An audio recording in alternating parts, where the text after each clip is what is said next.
نحمده ونصلي ونسلم على رسوله النبي الكريم وعلى آله وأصحابه أجمعين. اللهم صل على سيدنا ومولانا محمد وعلى آل سيدنا ومولانا محمد وبارك وسلم صلاة وسلاما كثيرا كثيرا. توفیق الہی اپنے مرشد پاک کی برکت سے عشاء کی اس نشست میں فضائل ایمان کا درس چل رہا ہے.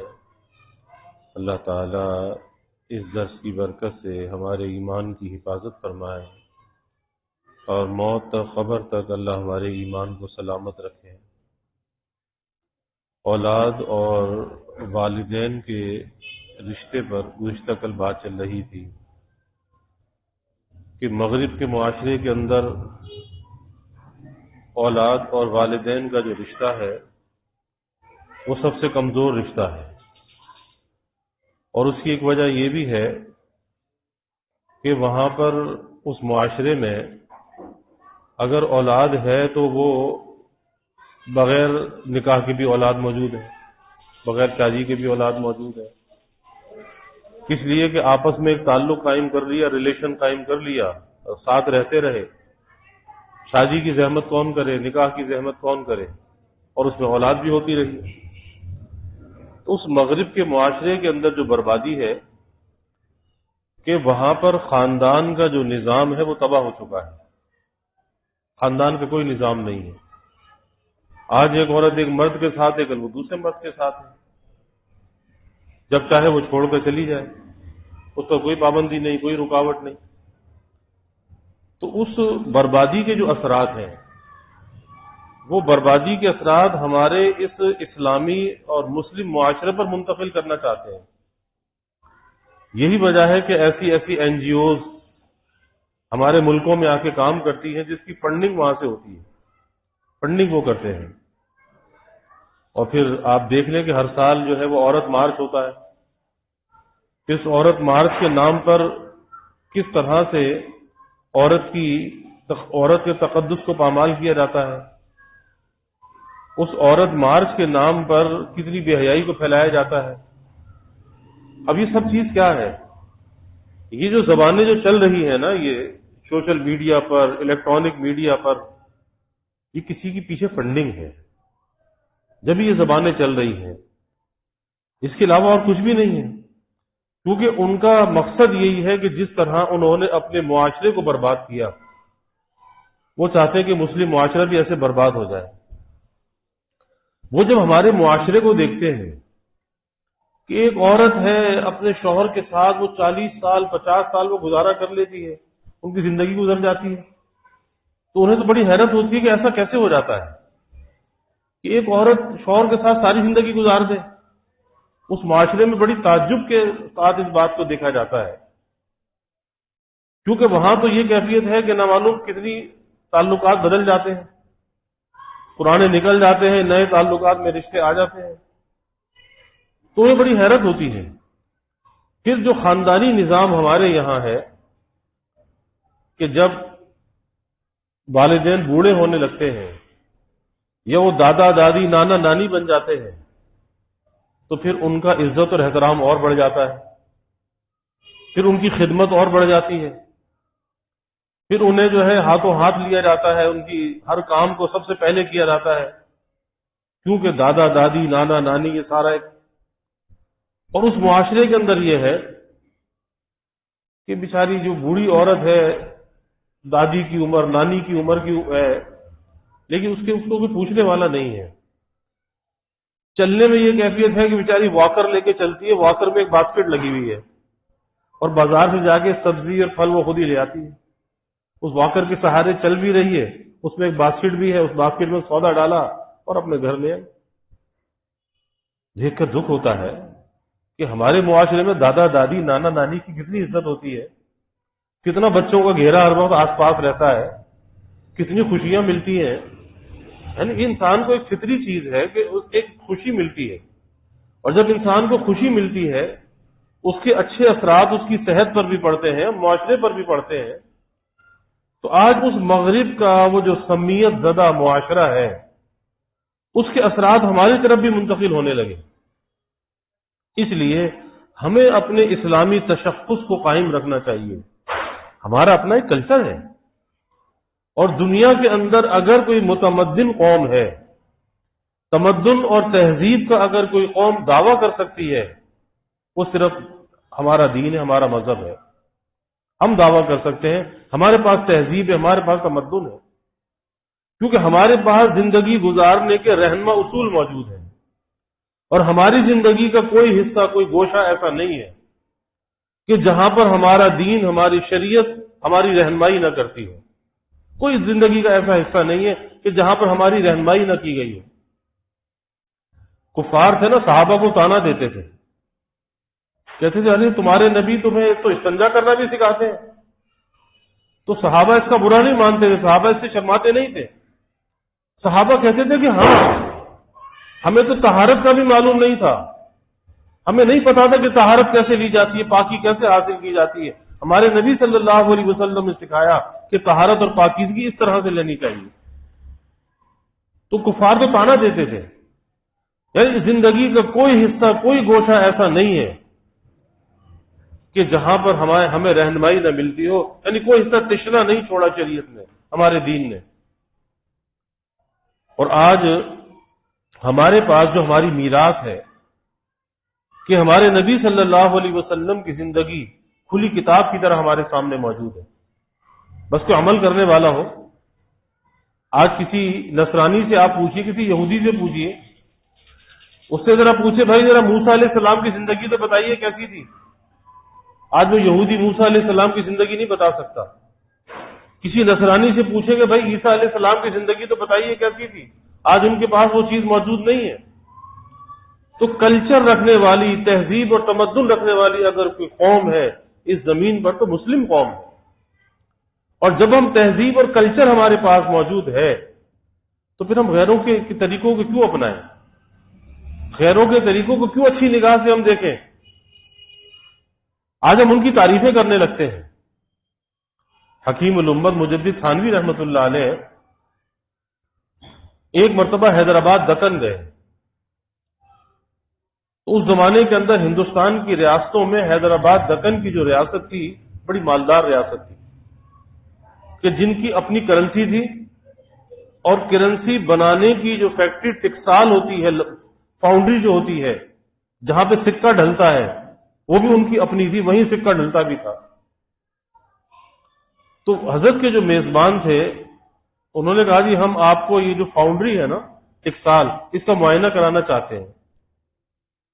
اور اس ٹکسال میں جو کام کرنے والی لیبر تھی اس میں انگریز بھی تھے، انگریز بھی وہاں پہ نوکری کرتا تھا. تو اس انگریز نے پوری فیکٹری کا وزٹ کرایا. جب سارا وزٹ ہو گیا، سب چیزوں کو دکھایا مرحلے وار کے کیسے کن کن مرحلوں سے گزر کر یہ سکہ تیار ہوتا ہے، کرنسی بنتی ہے. اب وہ چاہتا تھا کہ میری کچھ تعریف بھی تو ہونی چاہیے، انگریز تھا نا، گورا تھا، وہ چاہتا تھا میری کو تعریف بھی ہونی چاہیے. تو مجدد تھانوی رحمۃ اللہ علیہ سمجھ گئے. تو حضرت نے اس سے فرمایا کہ بھائی آپ سے مل کر بہت دل خوش ہوا، اور آپ کے جو اخلاق ہیں وہ مسلمانوں جیسے ہیں، آپ کے جو اخلاق ہیں وہ مسلمانوں جیسے ہیں. حضرت نے یہ بات فرمائی. اب اس پر بعد میں اس نے اپنے ساتھیوں سے کہا کہ یہ جو مولانا آئے تھے وہ کوئی بیرسٹر تھے؟ کون تھے؟ کہا نہیں بیرسٹر تو نہیں تھے، مسلمانوں کے بڑے عالم ہیں. کہا کہ یہ مجھے چور بنا کر گئے ہیں، انہوں نے مجھے چور بنا دیا. وہ کیسے بنا دیا؟ کہا انہوں نے کہا کہ تمہارے اخلاق مسلمانوں جیسے ہیں، مطلب یہ تمہارے گھر کی چیز نہیں، ہمارے گھر سے تم نے چرائی ہے، تمہارا ایسا کلچر نہیں، تمہارے ایسے اخلاق نہیں ہے. یہ تو ہمارے گھر سے تم نے یہ چیز لی ہے۔ یہی وجہ ہے کہ آج اس معاشرے کے اندر ہمیں اگر کوئی اچھائی نظر آتی ہے یا اچھی چیزیں نظر آتی ہیں، ان کے گھر کی نہیں ہے، انہوں نے ہمارے گھر سے لی ہے اور ہم نے چھوڑ دیا۔ یہی وجہ ہے کہ دین اور اسلام کی اچھی باتوں پر اگر کافر بھی اس پر عمل کرے گا، اسے دنیا کا فائدہ تو اس کو ہو جائے گا، آخرت کا نہیں ہوگا، اور ہم اگر عمل کریں گے ہمیں دنیا کا فائدہ بھی ہوگا، آخرت کا فائدہ بھی ہوگا۔ یہی وجہ ہے کہ انہوں نے ہمارے دین، ہمارے مذہب سے جن چیزوں کو لیا اور وہ ان کے معاشرے کے اندر رائج ہے، آج اس کا فائدہ، اس کے ثمرات اس معاشرے کے اندر موجود ہیں۔ آپ دیکھ لیجئے کہ ہماری شریعت، ہمارا دین یہ کہتا ہے، ہمارے نبی کی یہ تعلیم ہے کہ بھئی اگر کسی کی جانب سے آپ کو ذرہ برابر بھی راحت پہنچے، کو خوشی ملے، اس کا شکریہ ادا کرو، اس کو جزاک اللہ کہو۔ اور ہمیں جزاک اللہ کے الفاظ سکھائے گئے کہ آپ خالی یہ نہیں کہ تھینکس کہہ دو، نہیں، جزاک اللہ کہو۔ کیا مطلب؟ کہ بھئی آپ نے جو مجھ پر احسان کیا ہے، آپ سے جو مجھے خیر پہنچی ہے، بھلائی پہنچی ہے، تو میں آپ کی اس بھلائی کا، اس خیر خواہی کا بدلہ میں ادا نہیں کر سکتا، میں اللہ تعالی سے دعا کرتا ہوں جزاک اللہ، اللہ اس کی جزا اپنے پاس سے آپ کو عطا فرمائے، اللہ اس کی جزا عطا فرمائے، تو میں اللہ سے کہتا ہوں۔ اب یہ کیا چیز ہے؟ ہمارے گھر کی چیز ہے۔ اسی طرح سے اگر ہماری ذات سے کسی کو تکلیف پہنچ جائے، کوئی ٹھیس پہنچ جائے، کوئی ناگواری کسی کو پہنچ جائے، تو پھر ہمارے دین کی تعلیم ہے کہ فوراً معذرت پیش کرو کہ بھائی اللہ کے لیے مجھے معاف کر دینا، میری بات سے آپ کو تکلیف پہنچی، میرے کسی عمل سے آپ کو تکلیف پہنچی، اللہ کے لیے مجھے معاف کر دینا۔ لیکن ہم یہ دیکھتے ہیں کہ ہمارے معاشرے کے اندر جو ہمارے گھر کی چیزیں ہیں، ہماری زبانیں جزاک اللہ کہنے میں بھی گنگ ہو جاتی ہیں اور معذرت پیش کرنے میں بھی گنگ ہو جاتی ہیں، خاموش ہو جاتی ہیں، نہیں پیش کرتے۔ لیکن اس معاشرے کے اندر یہ چیز ملتی ہے۔ بچے کو سکھایا جاتا ہے، فوراً ذرا سی بھی کوئی راحت پہنچتی ہے، کہتا تھینکس۔ اگر چھوٹی سی بھی کوئی بات ہوگی کہتا سوری، فوراً سوری کرتا ہے، فوراً تھینکس بولتے ہیں، چھوٹے سے لے کے بڑا تک، نہ معلوم صبح سے شام تک کتنی مرتبہ ایسا کرتے ہیں۔ یہ کیا چیز ہے؟ ان کے گھر کی چیز نہیں، ہمارے گھر سے لی ہے، یہ ہماری ہے، ہماری میراث ہے، لیکن اس کا فائدہ اس معاشرے کے اندر نظر آتا ہے، ہمارے معاشرے کے اندر نظر نہیں آتا، کیونکہ ہم کسی کو جزاک اللہ کہنے میں، کسی کی تعریف کرنے میں ہم بخل سے کام لیتے ہیں، ہمارے اندر بخل آ جاتا ہے۔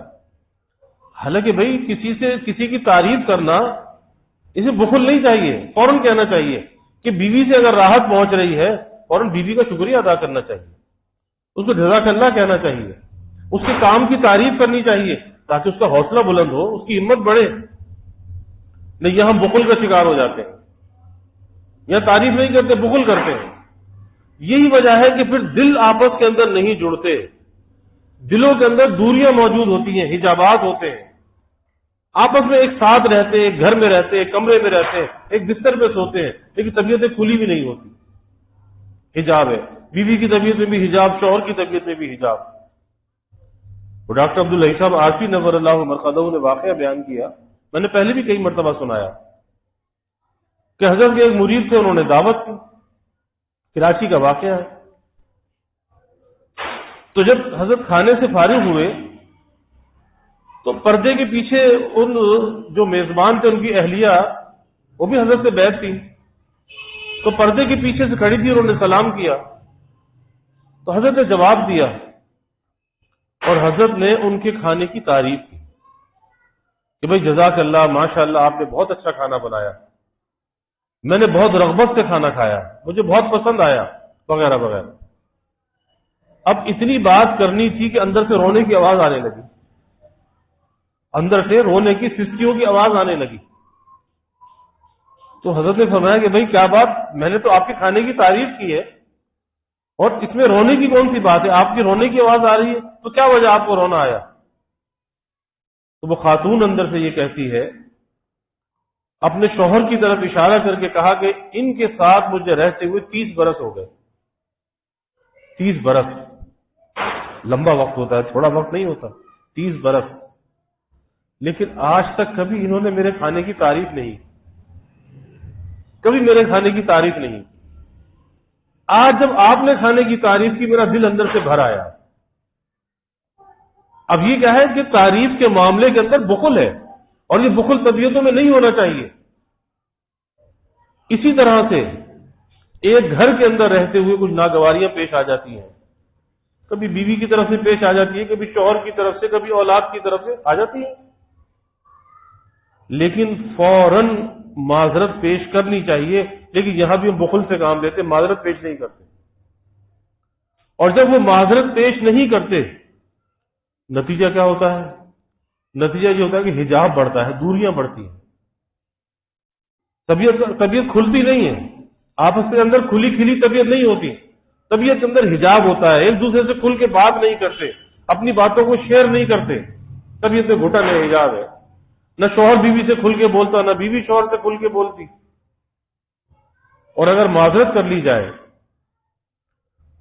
لیکن معذرت کرنے کے اندر انسان کی جو انا ہے وہ رکاوٹ بن جاتی ہے، انا، کیونکہ انسان اپنی انا کو پوج رہا ہوتا ہے کہ نہ مرد جھکنے کے لیے تیار ہوتا ہے، نہ عورت جھکنے کے لیے تیار ہوتی ہے، اور اس نہ جھکنے کا سبب یہ ہوتا ہے کہ انسان کی انا ہوتی ہے، میں شیطان نے کہا تھا نا انا خیر من، اللہ نے کہا کہ سجدہ کرو آدم کو، وہ کہتا انا خیر من، میں ان سے بہتر ہوں۔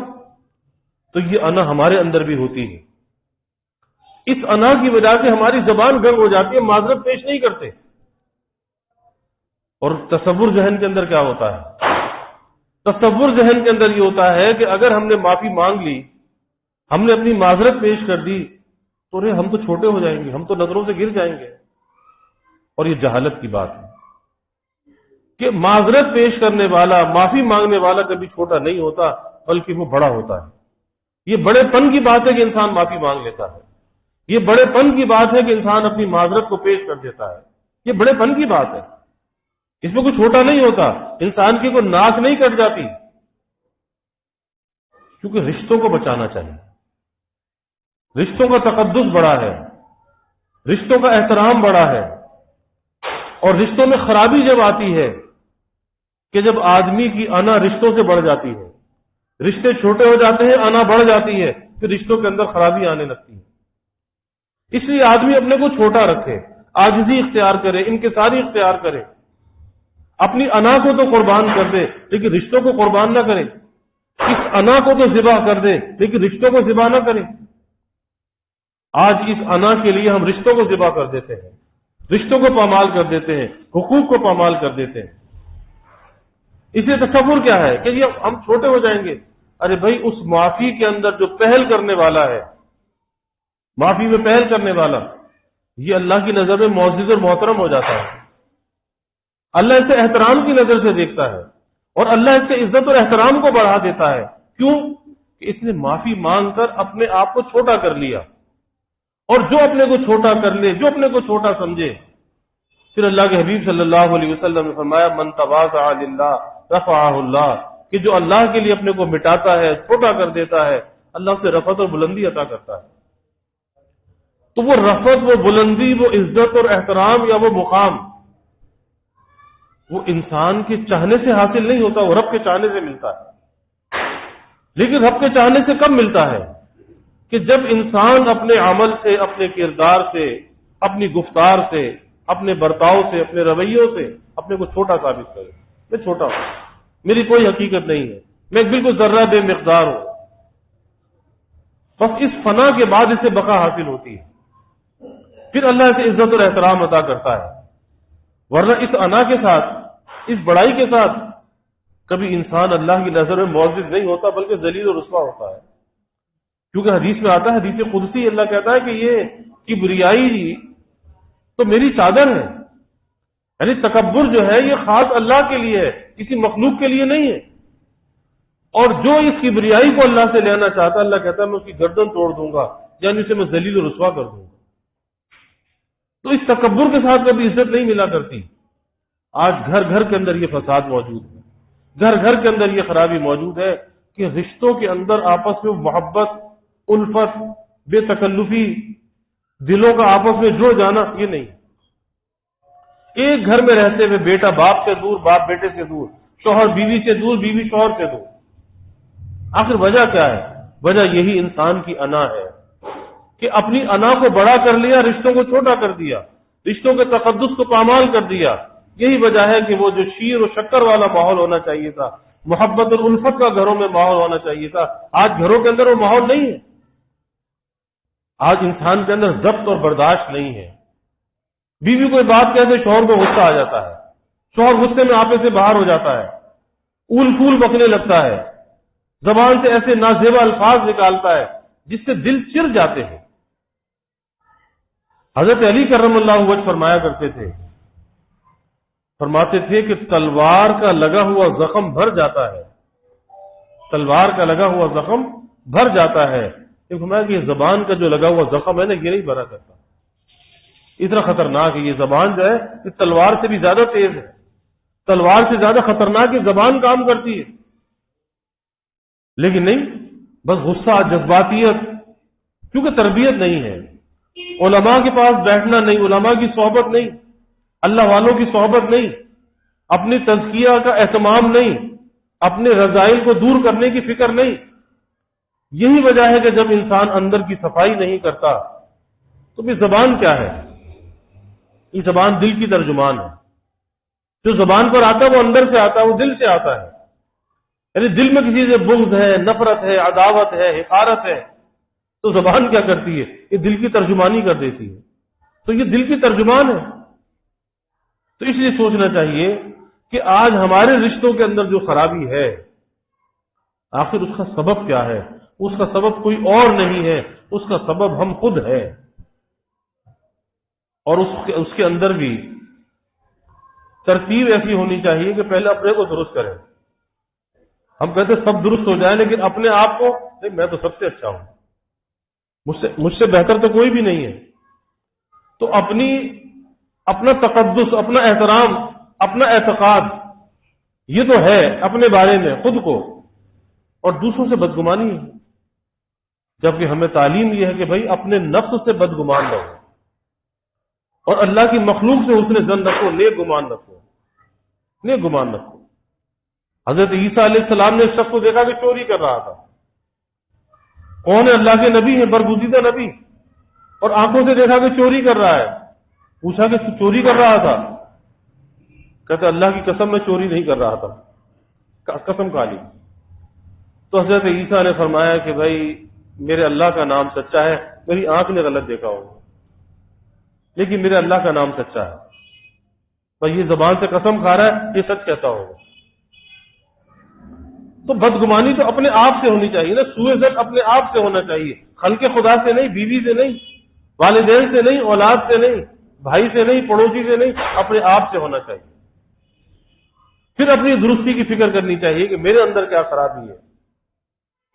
کبھی اپنی زندگی کی کتاب کو کھولنا چاہیے کہ اندر میرے کیا لکھا ہے، اس کو پڑھنا چاہیے۔ آج ہم دوسروں کی کتابیں تو پڑھتے ہیں، اپنی کتاب نہیں پڑھتے کہ میری کتاب میں کیا لکھا ہوا ہے۔ اپنے آپ کو پڑھنا چاہیے۔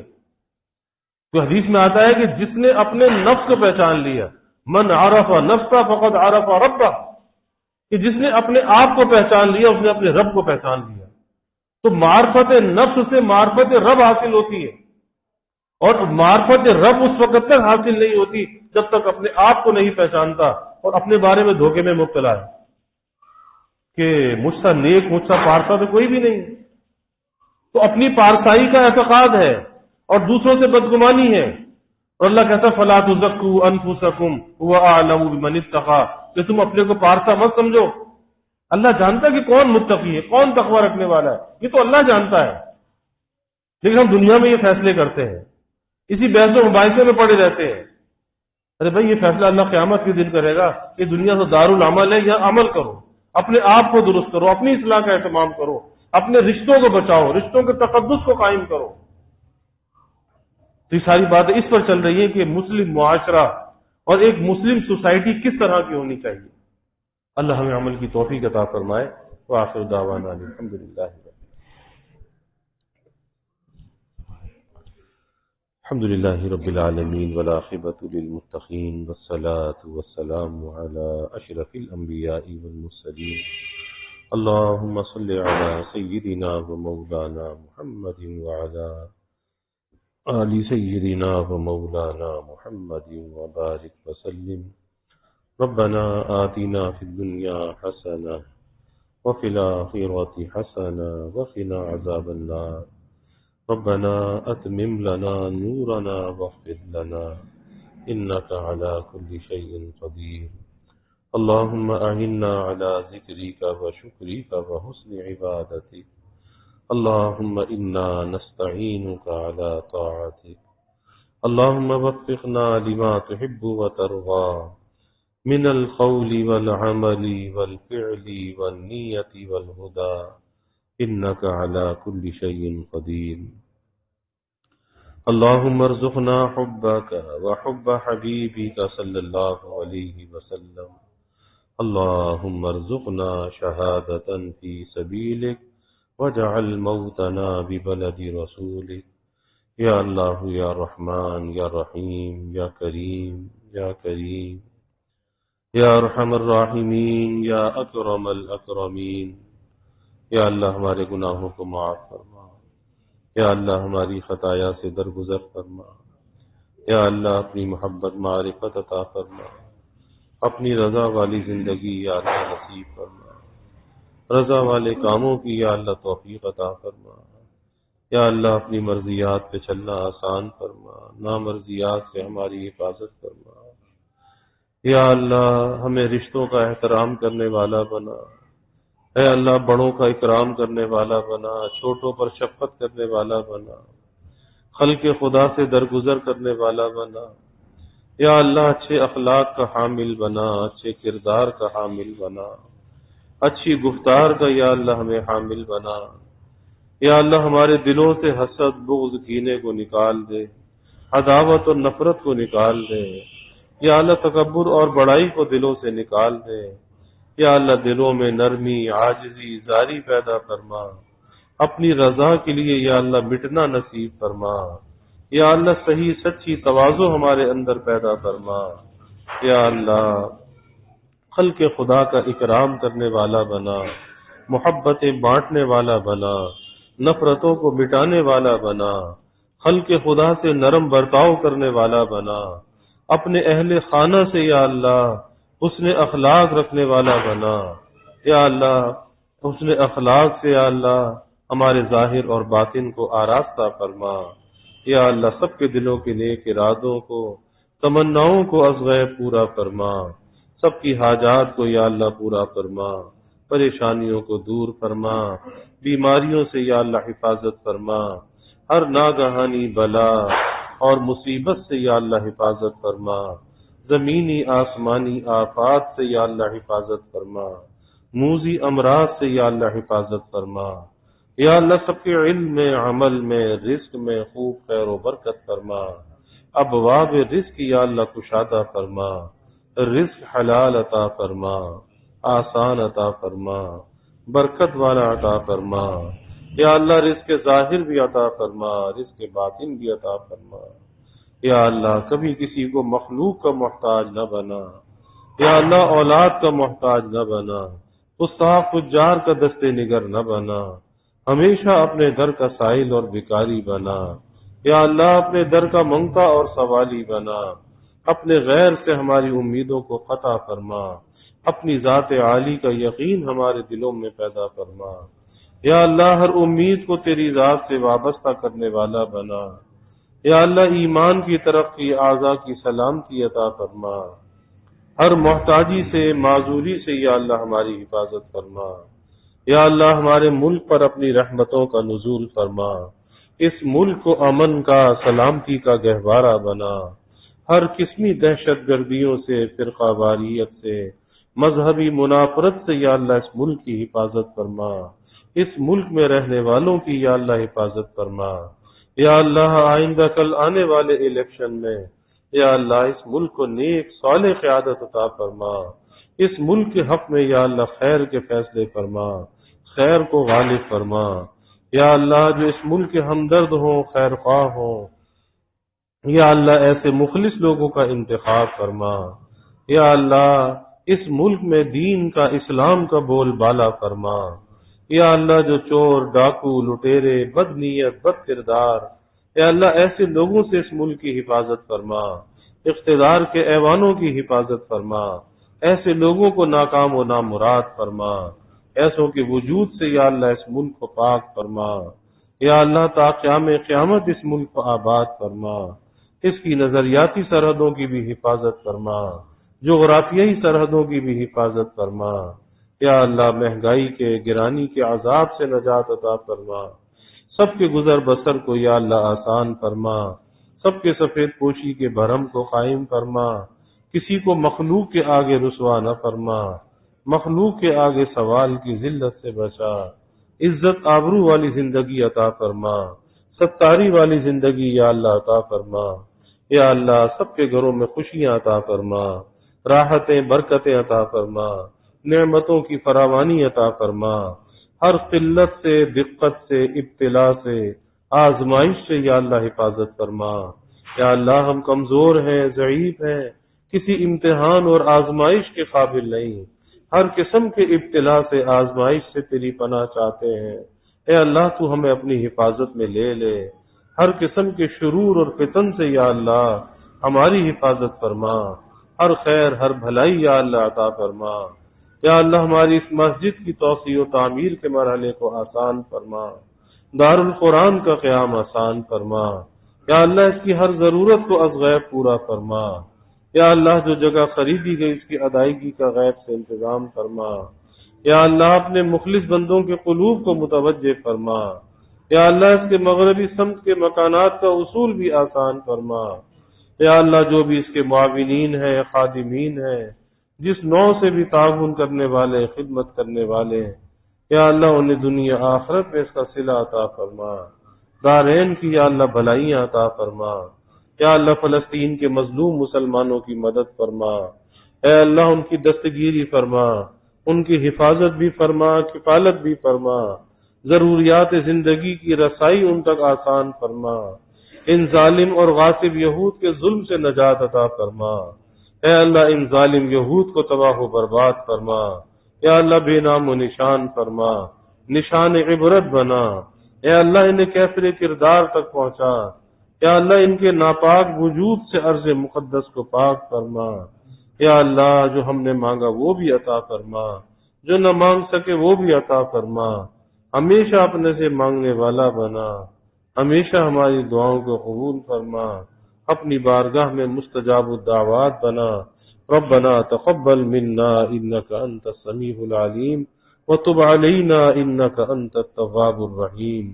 یا اللہ ہماری مسجد میں یہ جماعت آئی، ان کا آنا یا اللہ ہمارے حق میں، ہماری بستی کے حق میں مبارک فرما، اے اللہ دین کے ادنا سے خدام میں شامل فرما، اس خدمت کو اپنی بارگاہ میں قبول فرما، اخلاص عطا فرما، نفسانیت سے یا اللہ حفاظت فرما، آجاب نفس سے یا اللہ حفاظت فرما، یا اللہ صحت میں، صلاحیت میں، قبولیت میں، اخلاص میں، اعمال میں یا اللہ خوب برکتیں عطا فرما، دارین کی بھلائیاں عطا فرما، یا ربنا تقبل منا انك انت السميع العليم وتب علينا انك انت التواب الرحيم، وجزا الله عنا محمدا صلى الله عليه وسلم معه وآله وصلى الله تعالى وسلم على النبي الكريم، آمين برحمته۔